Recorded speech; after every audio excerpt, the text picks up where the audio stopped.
Assalamualaikum warahmatullahi wabarakatuh. Kami dari kelompok 1 Penyuluhan dan Komunikasi Pertanian.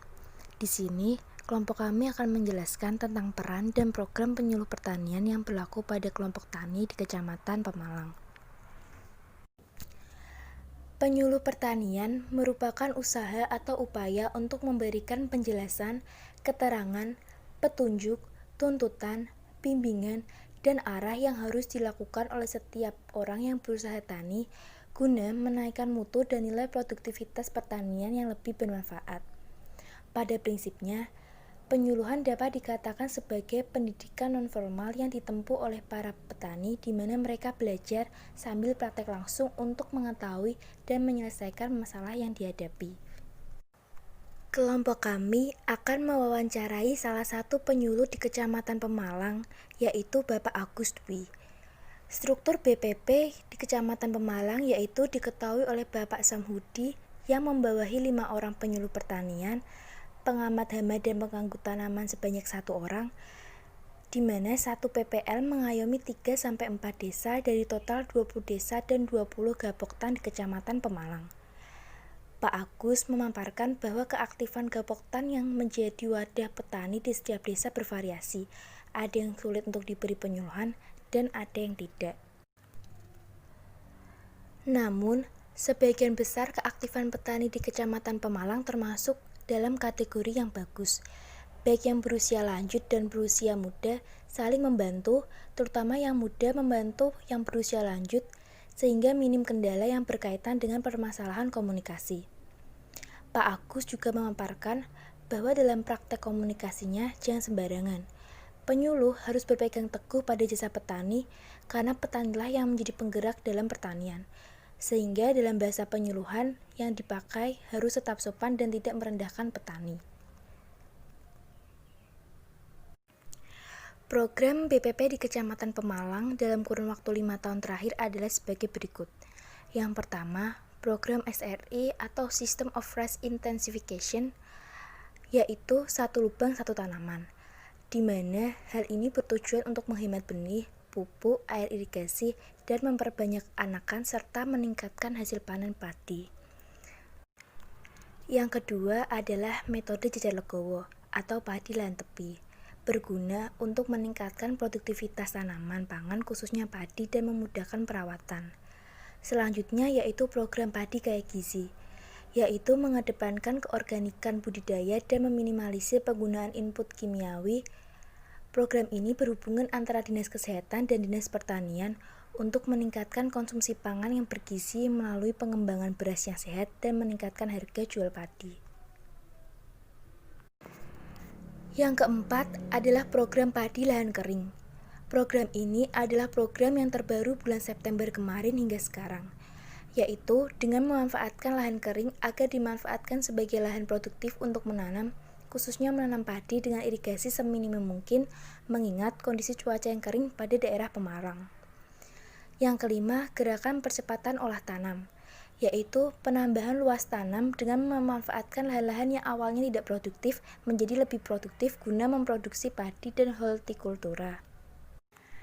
Selanjutnya adalah penekanan terhadap penggunaan alsintan.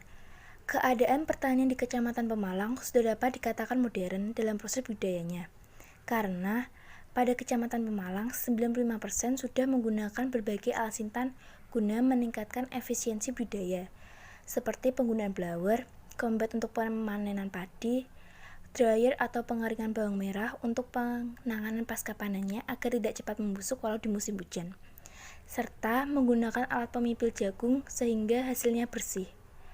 Semua penggunaan alsintan tadi selain meningkatkan efisiensi juga menambah grade atau nilai ekonomis tiap komoditas. Dan yang terakhir adalah pada bulan ini dan tahun 2021 sedang mengupayakan pembuatan korporasi pertanian, di mana istilah ini berarti pembuatan lembaga untuk menampung semua hasil pertanian daerah untuk pemasaran keluar. Namun, yang sudah terrealisasi yaitu adanya pengupul, kerjasama dengan pengusaha luar kota untuk menerima hasil panen.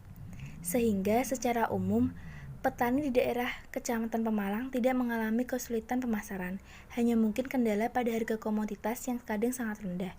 Namun, Ini di luar hak dan kewajiban para penyuluh. Karena adanya masa pandemik ini, penyuluhan pertanian pada masa pandemik dan sebelum pandemik ini berbeda.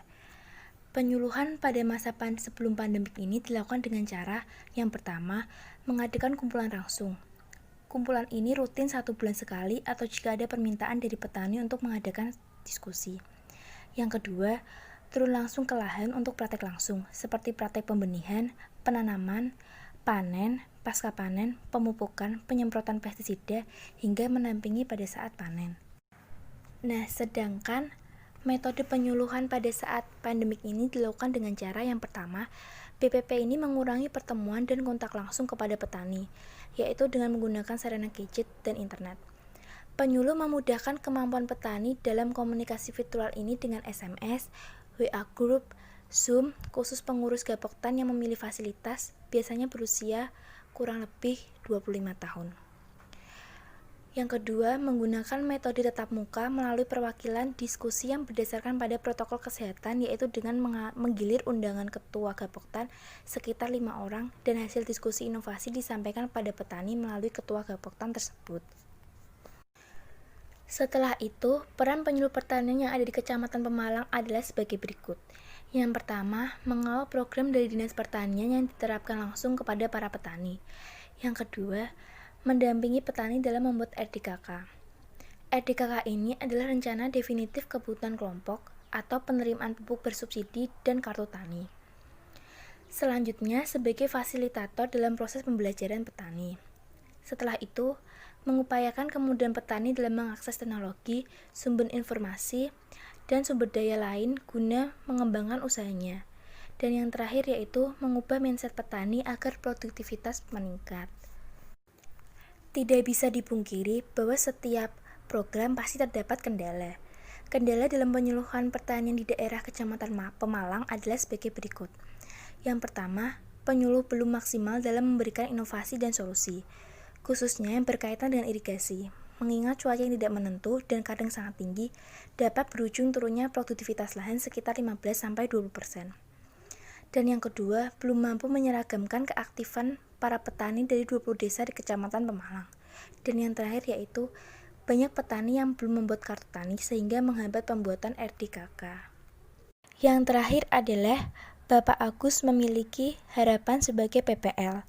Jadi kita bisa melihat sedikit cuplikan interview harapan dari Bapak Agus. Jadi harapan kami supaya pertanian terutama di Kecamatan Pemalang berjalan secara baik dan kondusif, bisa meningkatkan produktivitas dan bisa mensejahterakan petani. Demikian. Baik, terima kasih ya, Bapak. Untuk varietas yang ada di Kecamatan Pemalang yang kita unggulkan itu adalah varietas padi Jeherang, khusus padi, dan satu varietas padi Inpari 32. Itu yang masuk ke varietas padi Inbrida. Sedangkan untuk padi hibrida kita ada varietas Mapan, ya, bawang merah dan mangga. Kita mangganya ada varietas mangga Istana atau harum manis, dan satu lagi adalah varietas Adas, ya. Di samping itu ada tanaman jagung di lahan seluas sampai 3.000 hektar. Produksinya cukup bagus, bisa sampai 4 ton per hektar. Terima kasih telah mendengarkan sedikit video dari kelompok kami.